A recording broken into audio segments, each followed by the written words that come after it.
இயேசு கிறிஸ்துவின் நாமத்தில் யாவரையும் வாழ்த்தி வரவேற்கிறேன்.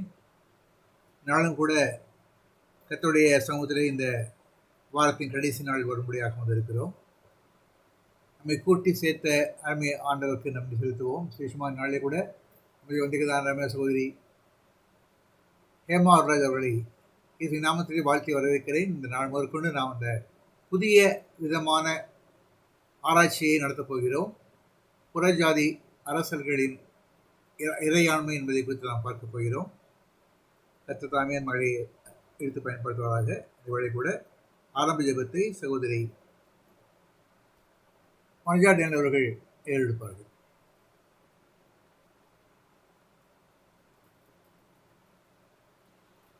ஸ்தோத்திரப்பா, நன்றியோடு இருக்கிறோம். தேவனே, எங்களை அன்பாய் வழி நடத்துகிற எங்கள் அப்பாவே, உண்மை நாங்கள் இந்த சிறு கூடுகைக்கு வரவேற்கிறோம்ப்பா. எங்கள் மத்தியிலே நீங்கள் வர வேண்டுமா ஜெபிக்கிறோம்ப்பா. அதுவரை நீரே எங்களை ஆண்டு நடத்துகிறவராக இதில் இருந்து எங்கள் தலைவராக இருந்து எல்லா காரியங்களையும் ஒழுங்குக்கிறோமா எங்களுக்கு நடத்தி தர வேண்டும் என்று ஜெபிக்கிறோம்ப்பா. உடைய வல்லமையின் படியா, உடைய ஞானத்தின்படியா எங்களை வழி நடத்தும். வர தடைப்பட்டவர்களை ஆண்டவரே நீ சீக்கிரத்துல கூட்டி சேர்க்க வேண்டுமா ஜெபிக்கிறோம். பேசுகிற உமது அடியாளை உம்முடைய கரத்திலே நாங்கள் தாழ்த்தி தருகிறோம். ஆண்டவரே, மகள் எவ்வளவாய் உமக்காய் ஆண்டவரே உண்மையாய் உழைக்கிற மகள் என்று சொல்லி நமக்கு தெரியும். ஆகினாலே அருமையான மகளை நீர் உங்களுடைய கையில் எடுத்து பயன்படுத்த வேண்டும் என்று ஜெபிக்கிறோம். எங்களுக்கு தேவையான வார்த்தைகளை அவர்கள் வாயிலிருந்து நீர் புறப்பட்டு வரும்படியாக தேவனுடைய ஆவியானவர் அவர்களுடைய வாயிலிருந்து பேச வேண்டும் என்று நாங்கள் ஜெபிக்கிறோம். அப்படியே மற்ற எல்லா பொறுப்புகளையும் நீங்க எடுங்கப்பா. எல்லா எந்த தடைகளும் வராதபடிக்கு தடைகளை நீக்கிற நீர் எங்களுக்கு முன்பதாக நடந்து சென்று ஆண்டவரே ஒரு தடையும் வராதபடி எல்லாம் ஆண்டவரே நன்றாக ஒழுங்காக இயங்க நீர் உதவி செய்ய வேண்டும் என்று ஜெபிக்கிறோம். நீர் உற்சாகப்படுத்துறாச்சு. எங்களுடைய சோர்வுகளை எல்லாம் நீக்கி போடுறோம். எங்களிடத்திலிருந்து புறப்பட்டு வருகிற எல்லா தடைகளையும் முதலாவது நீர் நீக்கி போடும். ஆண்டவரே, நாங்கள் ஆண்டவரே உம்முடைய சன்னிதானம் குற்றமுள்ளவர்கள் குறையுள்ளவர்கள் என்பதை நாங்கள் அறிக்கையிடுகிறோம்ப்பா. ஆண்டவரே, எங்கள் குறைகளோடு கூட நாங்கள் வந்திருக்கிறோம். முதலாவது எங்களை நீங்க கழுவி பரிசுத்தப்படுத்த வேண்டுமா ஜெபிக்கிறோம்ப்பா.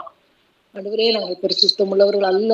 நாங்கள் எங்களுடைய அழுக்குகளோடு உம்மிடத்துல வந்திருக்கிறோம். ஆனால் உங்களுடைய பரிசுத்த ரத்தம் எங்களை கழுவி பரிசுத்தப்படுத்தும் போது எங்களுடைய பார்வையிலே நாங்கள் உடைய குமாரனாக இயேசு கிறிஸ்துவின் மூலமாக நாங்கள் பரிசுத்தமாகிறோம் என்று சொல்லி நாங்கள் உணர்கிறோம். அதனால எல்லாவற்றையும் எங்களுக்கு ஆண்டவரே சீரும் சிறப்புமாக நடத்தி தந்து இவ்வேளையிலே ஆண்டவரே நாங்கள் எல்லாவற்றையும் ஆண்டவரே நேர்த்தியாக நாங்கள் கற்றுக்கொள்ள எங்களுக்கு உதவி செய்ய வேண்டும் என்று ஜெபிக்கிறோம்ப்பா. எந்த தடைகளும் வராதபடி பாதுகாத்துக் கொள்ளுங்க. எல்லா தடைகளையும் நீக்கி பிள்ளைகளை நீங்கள் கூட்டி சேர்க்க வேண்டும் என்று ஜெபிக்கிறோம். ஜெபிக்க போகிற எல்லா விண்ணப்பங்களையும் என் தேவன் முற்று கவனித்து செவிசாய்த்து ஆண்டவரே எல்லாவற்றையும் எங்களை ஆசீர்வதித்து மகிழ செய்ய வேண்டும் என்று நாங்கள் ஜெபிக்கிறோம். உதவி செய்ய முடியும். எங்களுக்கு காணப்படுகிற குற்றங்குறைகளை நீக்கி போட்டு பிள்ளைகளாக எங்களை அணைத்து கொண்டு முத்தமிட்டு ஆசீர்வதித்து ஆண்டவரே எங்கள் மத்தியிலே நீர் பிரசன்னமாகி நீர் எல்லாவற்றையும் எங்களுக்கு கற்றுத்தர வேண்டும் என்று ஜெபிக்கிறோம். பாடுகிற மகளை ஆசீர்வதிங்க. ஜெபிக்கிற பிள்ளைகளை நீங்கள் ஒரு மனதப்படுத்த வேண்டும் என்று ஜெபிக்கிறோம். உம்முடைய பாரத்தை எங்கள் மத்தியிலே நீங்கள் பகிர்ந்து கொள்ளப்பா. நாங்கள் உம்முடைய பாரத்தோடு கூட ஜெபிக்க நீங்கள் உதவி செய்ய வேண்டும் என்று ஜெபிக்கிறோம். துதிகன மகிமையில நீங்க எடுத்துக்கணும். இயேசு கிறிஸ்துவின் நாமத்திலே வேண்டிக் கொள்ளுங்க. நல்ல பிதாவே, ஆமென். ஆமென். ஆமென். கர்த்தர் ஸ்தோத்திரம். இவளை கூட சகோதரி சாவித்ரி அவர்கள் நமக்கு வேத பாடத்தை வாசித்து காண்பிப்பார்கள். தானியேல் எழுதிய புஸ்தகத்திலே 1ஆம் அதிகாரத்திலே 1 முதல் 4ஆம் வசனம் வரை அவர்கள் வாசிக்கிறார்கள். ஸ்தோத்திரம் தகப்பனே. தகப்பனே, இந்த நாளிலும் கூட இந்த மாலை வேளை ஜெபத்தை கர்த்தாவே கொடுவேன் எங்களை இணைத்த தயவுக்காக உமக்கு நன்றி ஆண்டவரே. நன்றி தகப்பனே. தகப்பனே, இந்த நாளிலே நீங்க வார்த்தை மூலமாக நீங்க பேசுங்கப்பா. எங்கள் ஒவ்வொருவரையும் ஆசீர்வதிங்கப்பா. இந்த கொடுகையில வந்துட்டு அனைவருக்கும் உங்களுடைய ஆசீர்வாதத்தை தந்துள்ள வேண்டுமா ஜெபிக்கிறோம். வாசிக்கும்படியாக கொடுக்கப்பட்டுள்ள வேத பாடம் தானியேல் 1ஆம் அதிகாரம் 1ஆம் வசனம் முதல் 4ஆம் வசனம் வரை. தானியேல் 1ஆம் அதிகாரம் 1 முதல் 4ஆம் வசனம் வரை. யூதாவின் ராஜாவாகிய யோயாக்கீம் அரசாண்ட மூன்றாம் சில வருஷத்திலே பாபிலோனின் ராஜாவாகிய நேபுகாத் நேச்சார் எருசலேமுக்கு வந்து அதை முற்றுகை போட்டான். அப்பொழுது ஆண்டவர் யூதாவின் ராஜாவாகிய யோயாக்கீமையும் தேவனுடைய ஆலயத்தின் பாத்திரங்களில் சிலவற்றையும் அவன் கையில் கொடுத்தார். அவன் அந்த பாத்திரங்களை சினேயார் தேசத்தில் உள்ள தன் தேவனுடைய கோவிலுக்கு கொண்டு போய் அவைகளை தன் தேவனுடைய பண்டசாலைக்குள் வைத்தான். அப்பொழுது இஸ்ரவேல் புத்திரருக்குள்ளே ராஜ குலத்தார்களிலும் துறை மக்களிலும் யாதொரு மாசும் இல்லாதவர்களும் அழகானவர்களும் ஞானத்திலும் தேறினவர்களும் அறிவில் சிறந்தவர்களும் கல்வியில் நிபுணரும் ராஜாவின் அரண்மனையிலே சேவிக்க திறமையுள்ளவர்களுமாகிய சில வாலிபரை கொண்டு வரவும் அவர்களுக்கு கல்தேயரின் எழுத்தையும் பாஷையையும் கற்றுக் கொடுக்கவும் ராஜா தன் பிரதானிகளின் தலைவனாகிய அஸ்பெனாசுக்கு கற்பித்தான். வாசிக்கும்படியாக தெரிந்து கொள்ளப்பட்ட வேதபாடம் வாசித்தாயிற்று. ஆமென். ஸ்தோத்திரம். சகோதரி மேரி சன் அவர்கள் நமக்காக மரித்த இயேசு உயிர்த்து விட்டார், அல்லேலூயா, மன்னன் இயேசு ஜீவிக்கிறார் என்ற பாடலை பாடுவார்கள். கர்த்தருக்கு ஸ்தோத்திரம். மரித்த இயேசு உயிர்த்து விட்டார், அல்லேலூயா, மன்னன் இயேசு ஜீவிக்கிறார், அல்லேலூயா, மரித்த இயேசு உயிர்த்து விட்டார், அல்லேலூயா, மன்னன் இயேசு ஜீவிக்கிறார், அல்லேலூயா, அல்லேலூயா, ஜீவிக்கிறார், அல்லேலூயா, அல்லேலூயா, ஜீவிக்கிறார், அல்லேலூயா, ஜீவிக்கிறார், அல்லேலூயா, அல்லேலூயா, ஜீவிக்கிறார்.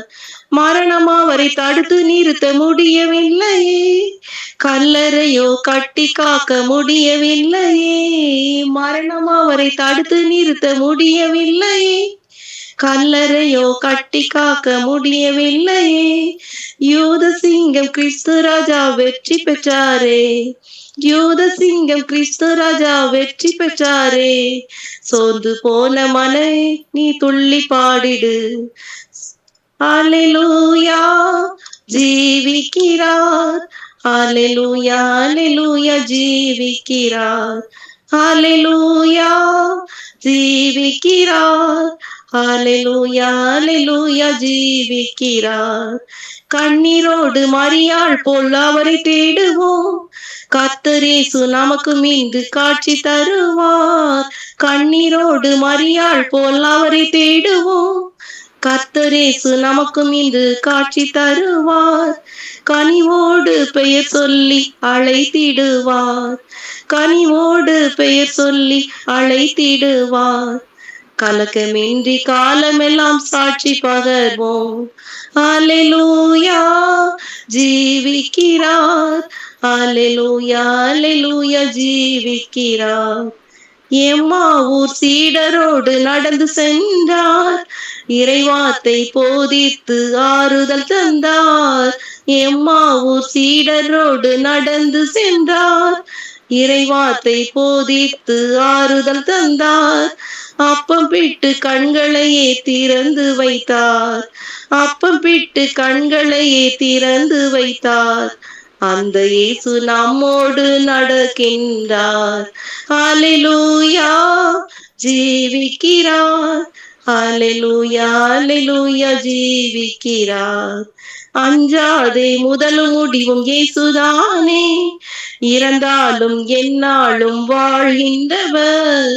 அஞ்சாதே முதலும் முடிவும் இயேசுதானே, இறந்தாலும் எந்நாளும் வாழ்கின்றவர். நாவினாலே அறிக்கை செய்து மீட்படைவேன், நாவினாலே அறிக்கை செய்து மீட்படைவேன்.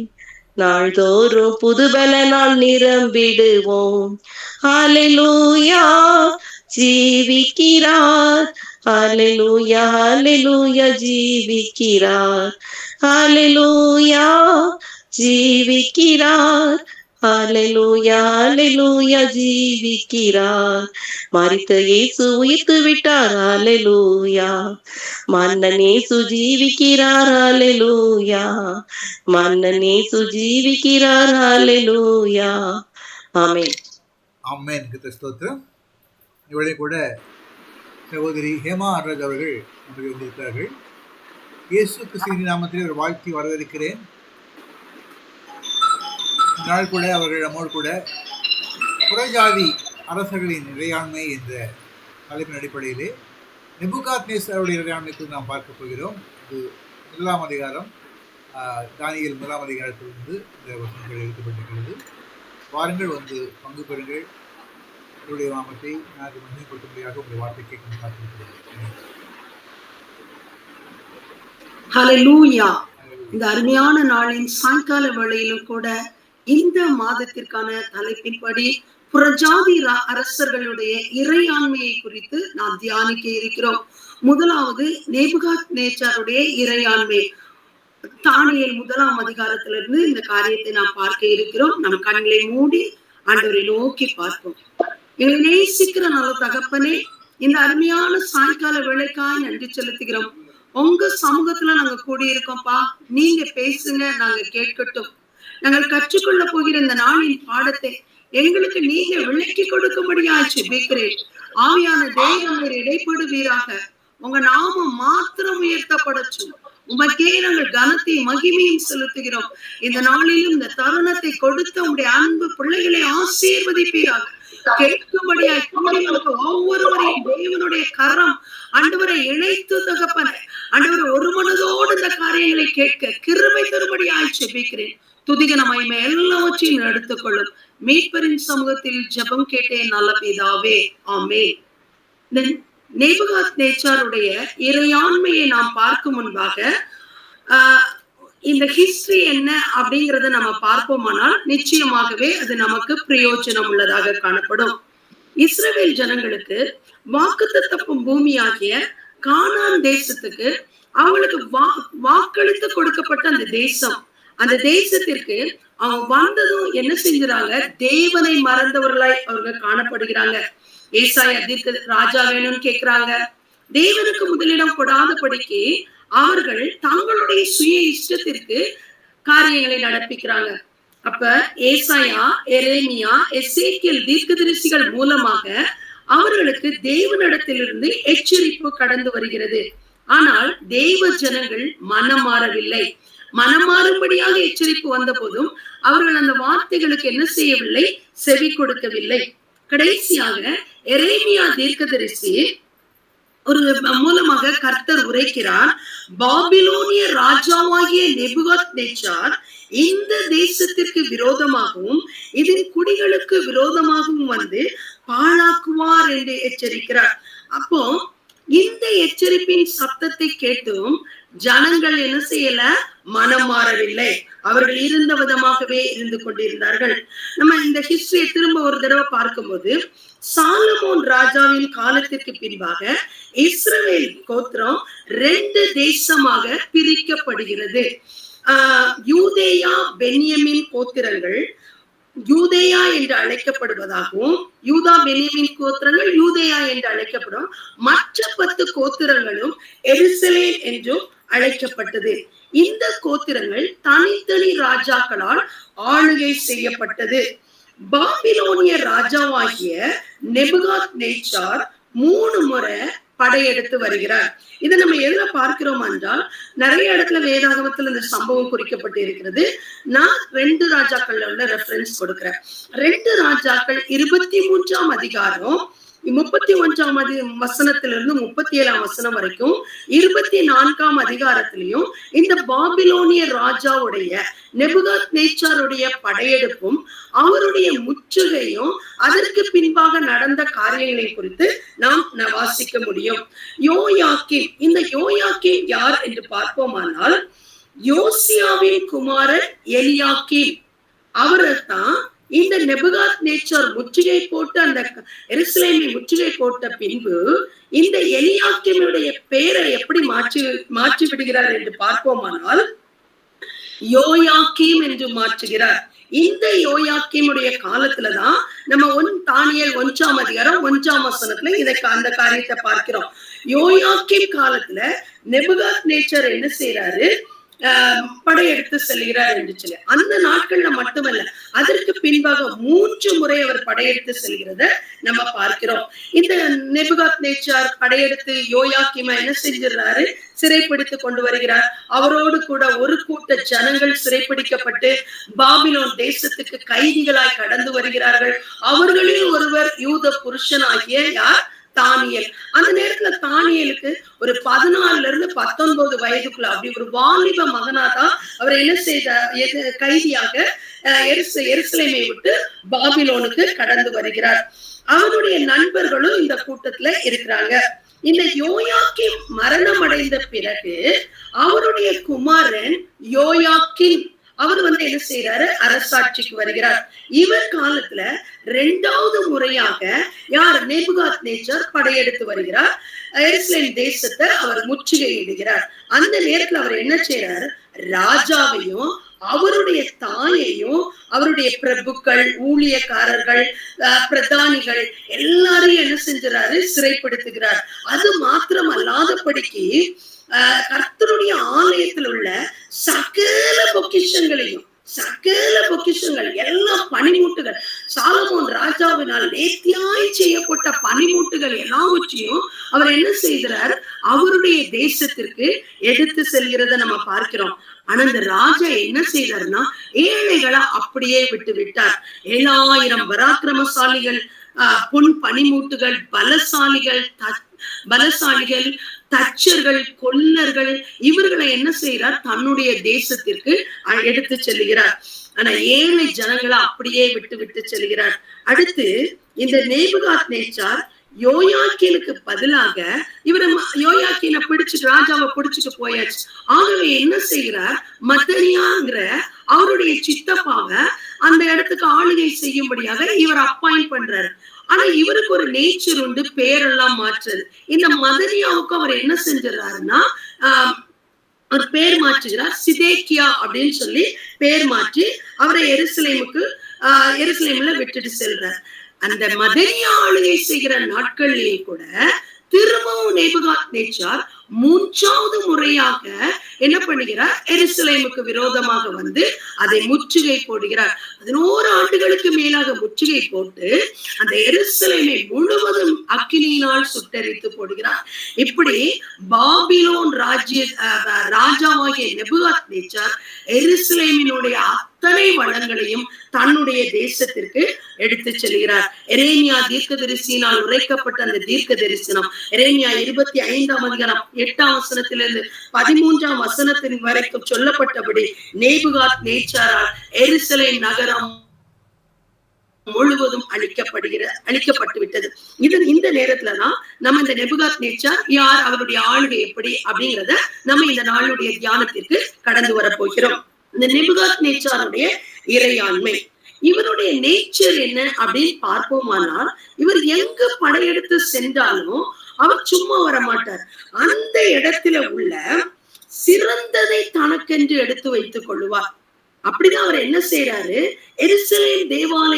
எருசலேமுக்கு படையெடுத்து சென்ற போது எருசலேம் தேவாலயத்தினுடைய நல்ல சிறந்த பொன், வெள்ளி பாத்திரங்கள் எல்லாம் அவர் தனக்கென்று எடுத்துக்கொண்டு அவைகளை என்ன செய்யறாரு, சினையார் தேசத்தில் உள்ள தன்னுடைய தேவனுடைய கோயிலுக்கு அதை கொண்டு போய் அங்க அந்த தேவாலயத்தினுடைய பண்டக சாலைக்குள்ளாக அவர் வைத்து விடுகிறார். அப்போ எருசலேம் தேவாலயத்திலிருந்து எடுத்து கொண்டு வரப்பட்ட உச்சிதமான பொருட்களை தன்னுடைய தேவனுடைய ஆலயத்துல வைத்து விடுகிறார். அது மாத்திரமல்ல, அங்கிருந்து அவர் சிறை கைதிகளாய் பிடித்து வந்த யூத ஜனங்கள், அதாவது பிரபுக்கள், ஊழியக்காரர்கள், பிரதானிகள், அவங்களெல்லாம் அவர் என்ன செய்யறாருன்னு என்று பார்த்தா, இவங்க எல்லாம் ஞானத்துல யூதர்கள் சிறந்தவர்கள். நம்ம எல்லாருக்குமே தெரியும், உலகத்துல 90% எல்லா இன்வென்ஷன்ஸையும் கண்டுபிடித்தது யாருன்னா இந்த யூதர்கள் தான். அப்ப அந்த 2வது உலக போரின் சமயத்துல கூட அமெரிக்கர்கள் என்ன செஞ்சிடறாங்க, இந்த யூதர்களை தங்களுடைய நாட்டுக்கு எடுத்துக்கொண்டு சென்று அவர்களுடைய ஞானத்தை தன்னுடைய தேசத்திற்கு பயன்படுத்தும்படியாக இது ஹிஸ்டரி பயன்படுத்தினார்கள் என்பது நம்ம எல்லாருக்கும் தெரியும். இந்த கிங்குடைய எக்ஸ்பெக்டேஷன், அவர் தனக்கு தன்னுடைய சிறைப்பிடித்து கொண்டு வந்த தன் தேசத்துல இருக்கிற ஜனங்கள் அவர்கள் ஞானத்தில் சிறந்தவர்கள், தேவன் அருளிய ஞானம் அவர்களுக்கு நிச்சயமாகவே இருக்கிறது என்பதை அறிந்து இந்த யூத ஜனங்களுடைய ஞானம் தன்னுடைய ராஜாங்கத்தை அரசாளுவதற்கு அவசியம் என்பதை அறிந்தவராக அவர் என்ன செய்யறாரு, யூத சிறைப்பிடித்து கொண்டு வந்தவர்களுக்கு பிரதானிகளை அவர் நியமிக்கிறார். அதுதான் நம்ம டேனியல் 1:3 வாசிக்கிறோம். அவர் என்ன பண்றாரு, ராஜகுலத்தாரிலும் துரைமார்களிலும் யாதொரு மாசுமறு இல்லாதவர்கள், குறையே இல்லாதவர்கள், அவர்களை அவர் என்ன செய்யறாரு, எடுத்துக்கொள்றார். அழகானவர்கள், ராஜாங்கத்துல நிற்கணும், அழகு இருக்கணும்னு பாக்குறாரு. கல்வியில நிபுணர்கள், சிறந்தவர்களா இருக்கணும், எல்லாவித அறிவும் அவர்களுக்கு இருக்கணும் அப்படிங்கிற ஞானத்துல தேறினவர்கள், அறிவில் சிறந்தவர்கள், கல்வியில் நிபுணர்கள், ராஜ அரண்மனையில் சேவிக்க திறமை உள்ளவர்களை அவர் கொண்டு வருகிறார். தனக்கு அதுக்குன்னு பிரதானிகளை நியமிக்கிறார். இவங்களெல்லாம் செலக்ட் பண்ணி நீ கொண்டு வா, இவங்களுக்கு என்ன செய்யணும், என்னுடைய ராஜ்யத்தின் காந்தேய பாஷையையும் எழுத்தையும் கற்றுக் கொடுக்கணும். ஆனா இந்த செலக்ட் பண்ண பீப்புள் யாருமே ஆர்டினரி பீப்புள் இல்ல, எல்லாம் யூத ராஜ குலத்தை சேர்ந்தவர்கள். மாத்திரமல்ல, அழகானவர்கள், கல்வியில சிறந்தவர்கள், ஞானத்துல தேறினவர்கள். இவர்களுக்கு ராஜாவுடைய பாஷை, கல்தேய பாஷையையும் எழுத்தையும் என்ன செய்யணும், கற்றுக் கொடுக்கணும். எத்தனை வருஷம் கற்றுக் கொடுக்கணுமா? 3 ஆண்டுகள் கற்றுக் கொடுக்கணும். அது மாத்திரமல்ல, அவர்களுக்கு ராஜாவுடைய போஜனம், ராஜா குடிக்கிற திராட்சை ரசம் எல்லாத்தையும் கொடுத்து அவங்களை என்ன செய்யணும், எல்லாவற்றிலும் திறமை உள்ளவர்களா வளர்க்கணும். அப்படிங்கிறதுல அவர் என்ன செய்தார்,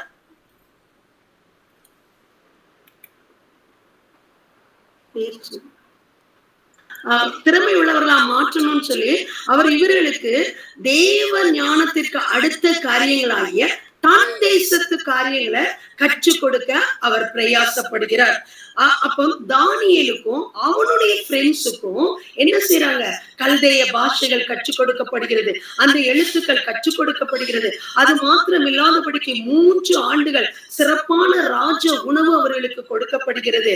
ஆனா தானியேலும் அவனுடைய ஃப்ரெண்ட்ஸும் அதுல பிரியப்படல. ஏன்னா அவன் மோசேயின் நியாய பிரமாணத்தின்படி எது உகந்தது, லேவியராகமம் 15ஆம் அதிகாரம் 44ஆம் வசனத்துல இருந்து 47ஆம் வசனம் வரைக்கும், என்னாகமம் 6ஆம் அதிகாரம் 3ஆம் வசனத்துல சொல்லப்பட்டபடி அப்படிப்பட்ட உணவுகளினால் தங்களை தீட்டுப்படுத்த கூடாது என்று அவர்கள் தங்களுக்குள்ளாகவே தீர்மானித்துக் கொண்டு என்ன செய்யறாங்க, எங்களுக்கு நாங்க ராஜாவை பிரியப்படுத்துறதுக்கு இங்க வரல, நாங்க என்ன செய்வோம், எங்களுக்கு மோசே நியாய பிரமாணத்துல எதை எடுத்துக்கொள்ளணும்னு சொல்லியிருக்காரோ அந்த ஆகாரத்தினால நாங்க எங்களை திருப்திப்படுத்திக்கிறோம், அதை மட்டும்தான் நாங்க எடுத்துக்கொள்வோம்னு சொல்றாங்க. அந்த தலைவர்கள்ட்டே போய், அவங்க அதிகாரிகள்ட்டே போய் கேட்கிறாங்க, ரெக்யூஸ் பண்றாங்க. அதிகாரிகளும் இவர்களுக்கு தேவனுடைய இவர்கள் மீது தேவ தயவு இருந்ததினால் இவர்களுக்கு ஓகே சொல்றாங்க. அவங்க அதே மாதிரி டெஸ்ட் பண்றாங்க. இவங்க அந்த பருப்பு முதலான உணவுகளை தான் சாப்பிடுறாங்க.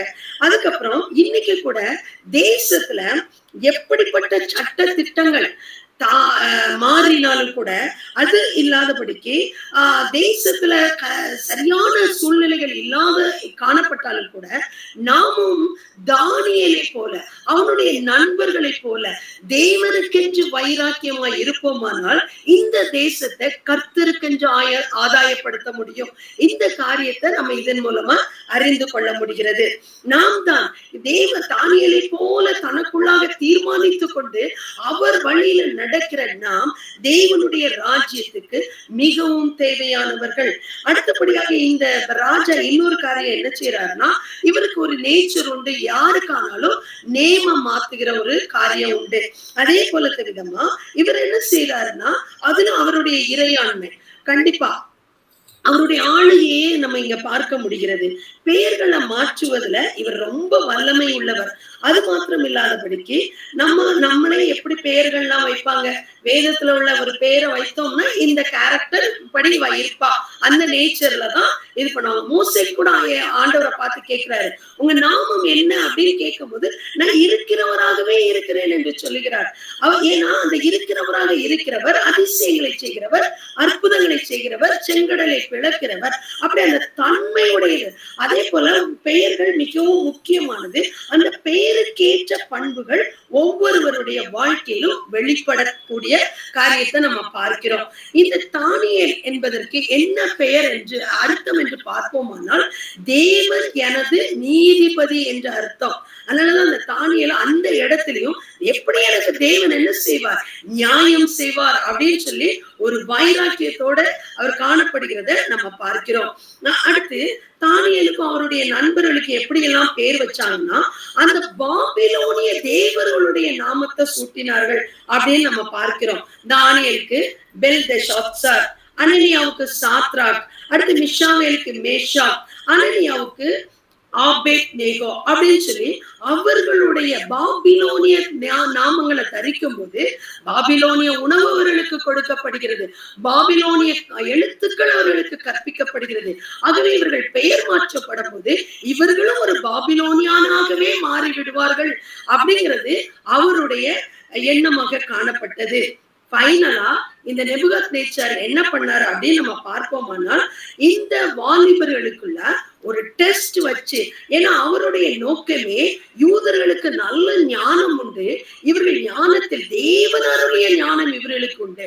ஆகவே இவர்கள் என்னுடைய ராஜாங்கத்துல இருப்பார்கள், ஆனால் எனக்கு பிரயோஜனமா இருக்கும் என்று அறிந்துதான் அவர் கொஞ்சம் ஆண்களை வைத்து அவர்களுக்கென்று பிரதானிகளை வைத்து செலக்ட் பண்றாரு.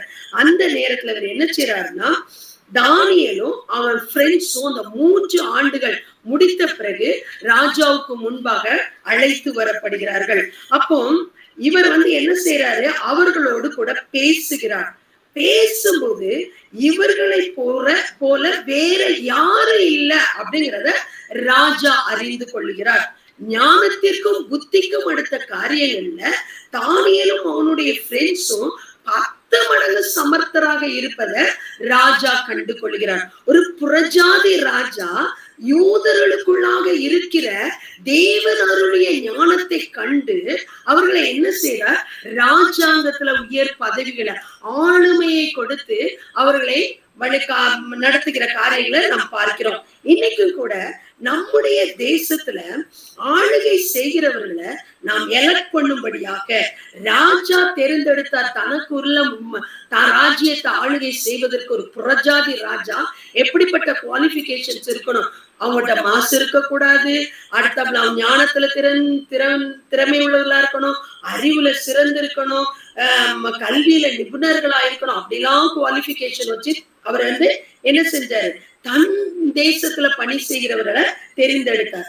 இவ்வளவு காரியத்தை ஒரு ராஜா, புறஜாதி ராஜா எதிர்பார்ப்பாரே, ஆனால் தேவாதி தேவனாகிய நம்முடைய தேவன் நாம் எப்படிப்பட்டவர்களாக இருக்க வேண்டும் என்பதை அவர் நிச்சயமாக எதிர்பார்ப்பார். நம்மிடத்திலும் எபேசியர் 5ஆம் அதிகாரம் 27ஆம் வசனத்துல சொல்லப்பட்ட வார்த்தையின்படி பரலோக ராஜ்யத்திற்கு பங்குள்ளவர்களாகிய நாம் ஒவ்வொருவரும் நம்முடைய காரியங்கள்ல கரை திரை முதலானவைகள் அல்லாதபடிக்கு பரிசுத்தமும் பிழையற்றவர்களுமாய் காணப்பட வேண்டும். அது மாத்திரம் அல்லாதபடிக்கு உலக ஞானத்தினால் நிரப்பப்பட்டவர்களாய் அல்ல, பரத்திலிருந்து வருகிற தேவ ஞானத்தினால் நிரப்பப்பட்டவர்களாகவும் பரிசுத்தரை அறிகிற அறிவிலே திறமை உள்ளவர்களாகவும் தேறினவர்களாகவும் கர்த்தருக்கு முன்பாக நம்மை தாழ்த்தி கற்றுக்கொள்கிறவர்களாகவும் இருக்க வேண்டும் அப்படிங்கிறத தேவன் நம்மிடத்துல எதிர்பார்க்கிறார்.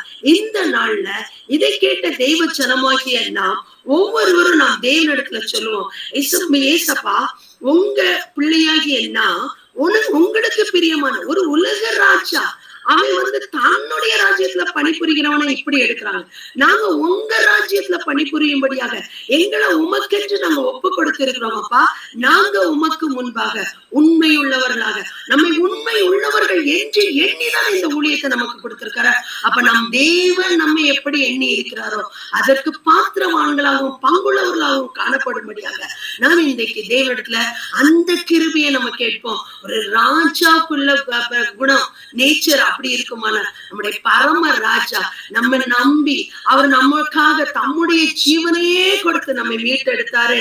ஆனா பாருங்க, இந்த எருசலேம் ஏன் இந்த அடிமைத்தனத்துக்குள்ள போச்சுங்கிற காரியத்தை நான் சொல்ல பிரியப்படுகிறேன்.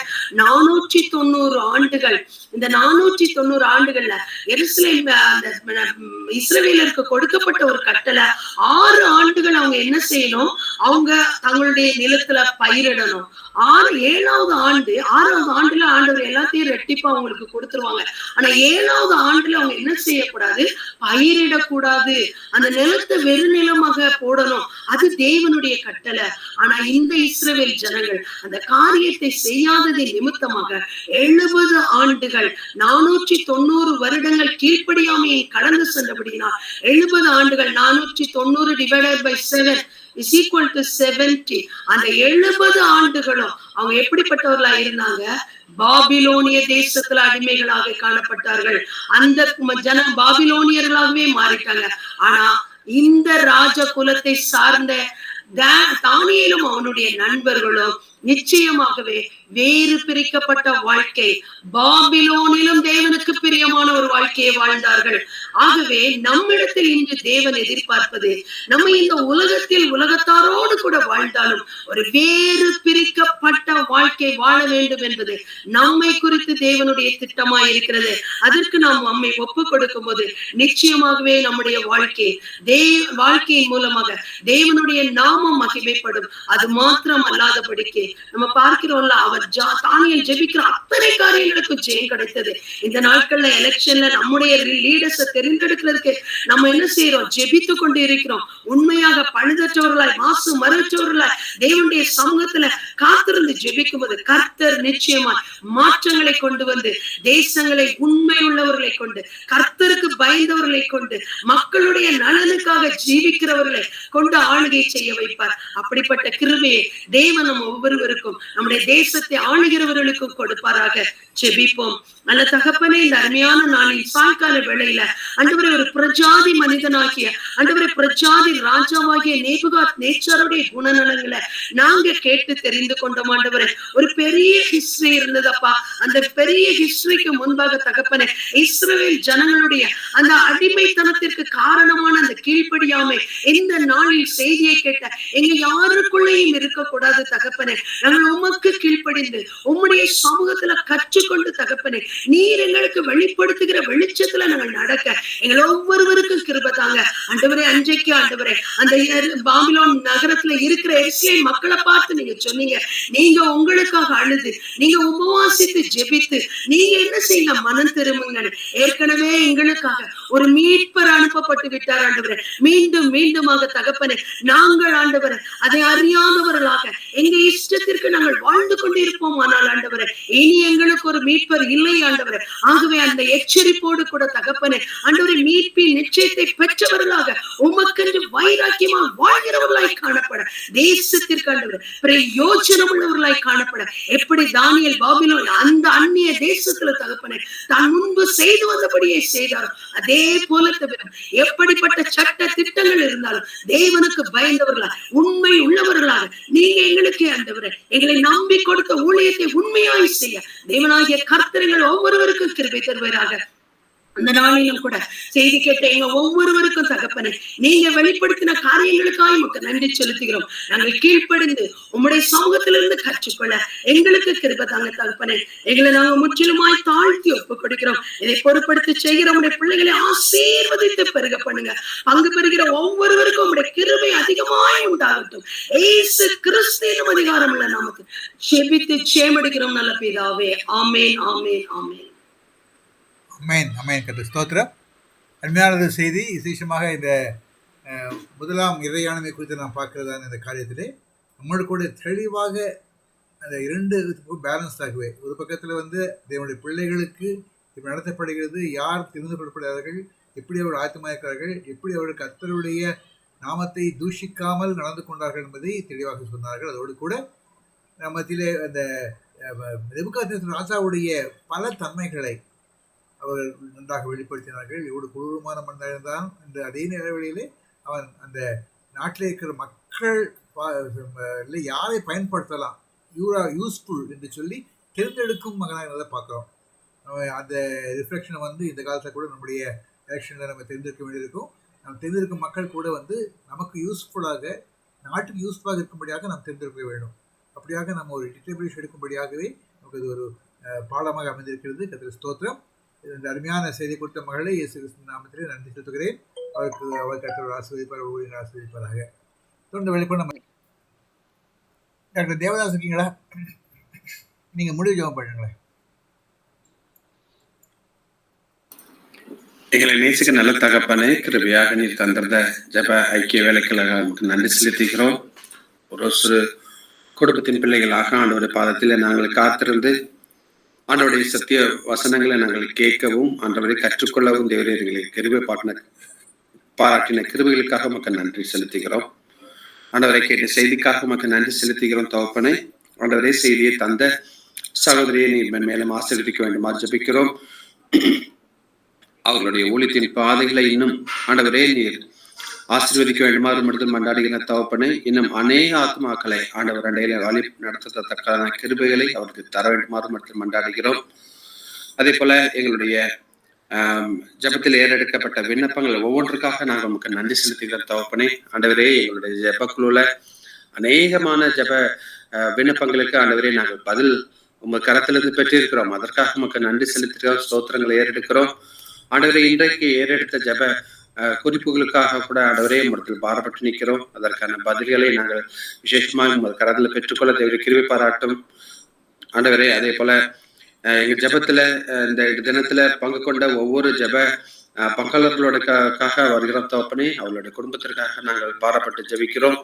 தேவரே, அவருடைய குடும்பத்தை நல்ல ஆசீர்வதிக்க வேண்டுமாறு ஜபிக்கிறோம். குடும்பத்திற்கு நல்ல பாதுகாப்பையும் நல்ல ஆசீர்வாதங்களையும் நீ தர வேண்டுமாறு மடத்தில் மண்டாடுகிற தகப்பனே. குடும்பத்தில் இருக்கக்கூடிய தேவைகள், அவருடைய எதிர்பார்ப்புகள், அவர்களுடைய இன்னும் என்னென்ன விஷயங்கள் எல்லாம் மனதில் வாஞ்சியாய் கேட்டுக்கொண்டு இருக்கிறார்களோ அதை எல்லாத்தையும் நிவர்த்தி செய்ய தேவரி கிருபை பாராட்ட வேண்டுமா ஜபிக்கிறோம்.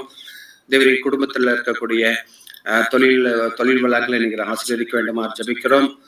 ஆண்டவரே, குடும்பத்தில் இருக்கக்கூடிய பிள்ளைகளுடைய எதிர்காலங்கள், அவருடைய படிப்பு, அவருடைய திருமண காரியங்கள் எல்லாவற்றையும் நீர் பொறுப்படுத்தி செய்ய வேண்டுமா ஜபிக்கிறோம். விசேஷமாக திருமணத்திற்காக காத்திருக்கிற பிள்ளைகளுக்காக ஆண்டவரே நாங்கள் மற்றும் பாரப்பட்டு நிற்கிறோம். ஏற்ற வேலைகளை குடும்பங்களில் நல்ல ஒரு திருமண காரியங்களை ஏற்படவும் தேவரி, அதன் மூலமாக குடும்பங்களில் சந்தோஷம் மகிழ்ச்சியும் பெருகவும் தேவரி கிருபை பாராட்ட வேண்டுமா ஜபிக்கிறோம். அதே போல வேலைக்காக காத்திருக்கிற பிள்ளைகளுக்காக மடத்தில் மண்டாடுகிற தகப்பனே. ஆண்டவரே, படித்து முடித்து ஆண்டவரே ஆண்டவருடைய கரங்களிலிருந்து நல்ல வேலைகளை பெற்றுக்கொள்ளவும் தேவனுடைய நாமத்தின் மகிமையாக பணிப்படுகிற இடங்கள்ல அவங்களை சாட்சியாக வாழவும் தேவரை கிருபை பாராட்டணுமா ஜபிக்கிற தகப்பனே. விசேஷமாக முதியோர்களுக்காக நாங்கள் இந்த இடத்துல பாரப்பட்டு நிற்கிறோம். ஆண்டவரே, வயதின் மூப்பின் காரணமாக தேவரிய சரீரங்களை கஷ்டத்தோடு இருக்கக்கூடிய ஒவ்வொரு பிள்ளைகளையும் நீங்க தொட்டு ஆசீர்வதித்து காத்து பலப்படுத்தணுமா ஜபிக்கிற தகப்பனே. ஆண்டவரே, இப்படியாக குடும்பங்கள் ஆசீர்வதிக்கப்படவும் எங்கள் ஜப பங்காளருடைய குடும்பங்கள்ல ஆண்டவரே அவர்கள் பார்க்குறவங்க கண்களில் தயவும் கிருபையும் அவங்களுக்கு கிடைக்க வேண்டுமாறு இடத்துல மண்டாடுகிற தகப்பனே. ஆண்டவரே, அதே போல இந்த ஜப ஊழியங்கள் ஆரம்பத்திலிருந்து முடிவு வரை எந்த விதமான தங்கு தடையின்றி ஆண்டவரே நீங்க எங்களுக்கு கிருபையை நடத்தி தந்த தயவுக்காக மக்கள் நன்றி செலுத்துகிற தகப்பனே. இன்டர்நெட் இன்ட்ரப்ஷன்ஸ் எதுவும் இல்லை. அதே போல எங்களுடைய இன்ஸ்ட்ருமெண்ட்ஸ் எல்லாமே ஆரம்பத்திலிருந்து முடிவு வரை ரொம்ப ஒழுங்காக வேலை செய்வதற்காக மக்கள் நன்றி செலுத்துகிறோம். ஆண்டவர், இப்படியாக நாங்கள் இந்த இடங்களில் கூடும் பொழுது ஆண்டவருடைய கரம் எங்களை வழிநடத்தி வரக்கூடிய அந்த தயவுக்காக மக்கள் நன்றி செலுத்துகிற தகப்பனே.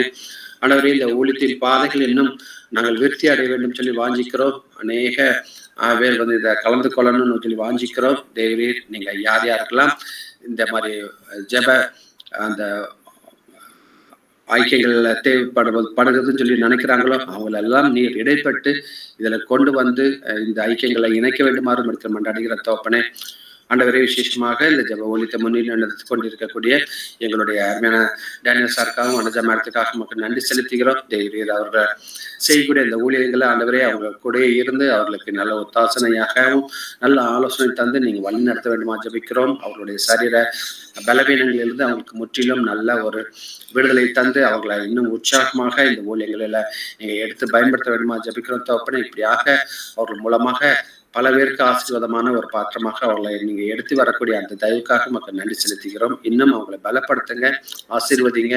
அவங்க என்னென்ன விஷயங்கள் எல்லாம் செய்யணும்னு சொல்லி அவங்களுக்கு வாஞ்சிக்கிறாங்களோ அதெல்லாம் நீங்க செயல்படுத்த அவங்களுக்கு பலத்தையும் சத்துவத்தையும் நீங்க தர வேண்டுமாறு மருத்துவ மண்டாடுகிற தகப்பனே.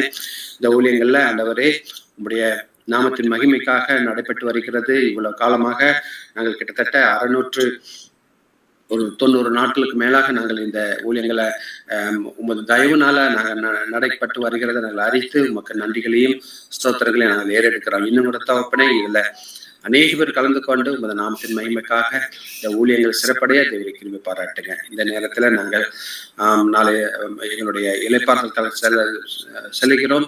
இரவில நல்ல தூக்கத்தையும் நல்ல நித்திரையும் எங்களுக்கு தந்து காலையில எழுந்து பரிசுத்த ஓய்வுனால நாங்கள் அனுசரிக்க தேவரை கிருபை பாராட்ட வேண்டுமா ஜெபிக்கிறோம். ஆண்டவரே, இப்படியாக எங்களுடைய ஜெப ஐக்கியங்களை நீங்க மேலும் ஆசீர்வித்து வரக்கூடிய கிருபைகளுக்காக மறுபடியும் மக்கள் நன்றி செலுத்துகிறோம்.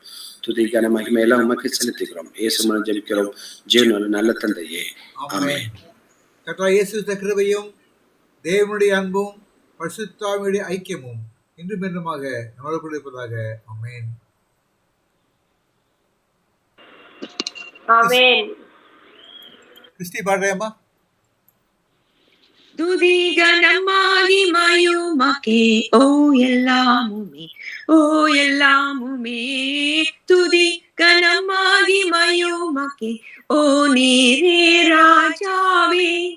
ஹல்லேலூயா. ஸ்தோத்ரம் ஸ்தோத்ரம் ஸ்தோத்ரம் மிக ஸ்தோத்ரம் ஸ்தோத்ரம் ஸ்தோத்ரம் ஓ நீரே ராஜாவே. ஹல்லேலூயா. துதி கனமாகிமையுமக்கே ஓ எல்லாமுமே, ஓ எல்லாமுமே. துதி கனமாகிமையுமக்கே ஓ நீரே ராஜாவே. ஆமென். ஆமென். கர்த்தர் ஸ்தோத்திரம். ஹல்லேலூயா. யாவருக்கும் இயேசு நாமத்தில் நன்றி செலுத்துகிறேன். விசேஷமாக நாளிலே செய்தி கொடுத்த அருமையான மகளையும் கர்த்தர் விசேஷம் ஆசீர்வதித்து அவருடைய ஊழியங்களை ஆசீர்வதித்து இன்னும் அதிகமாக மேம்படுத்துவதாக, அவருடைய குடும்பத்தை ஆசீர்வதிப்பதாக. இவளை கூட நம்ம வரப்போகிறதான செவ்வாய்க்கிழமை சகோதரி எடின் ஸ்டான்லி அவர்கள் நம்மோடு கூட நேபுகாத்நேசருடைய இறையாண்மை நம்பர் 2 தானியேல் 2ஆம் அதிகாரத்தில் வரக்கூடிய விதமாக நாம் பார்க்க போகிறோம். இதில் வந்து பங்கு பெறுங்கள். நாம் கர்த்தரை நம்மை மையப்படுத்துவோம். யாவருக்கும் நன்றி. இந்த நாள் கூட வந்து யாவருக்கும் கூட கர்த்தர் ஆசீர்வதிப்பாராக. ஒவ்வொருவரையும் குடும்பமாக ஆசீர்வதிப்பாராக. ஆமென். கர்த்தர் ஸ்தோத்திரம். ஆமென்.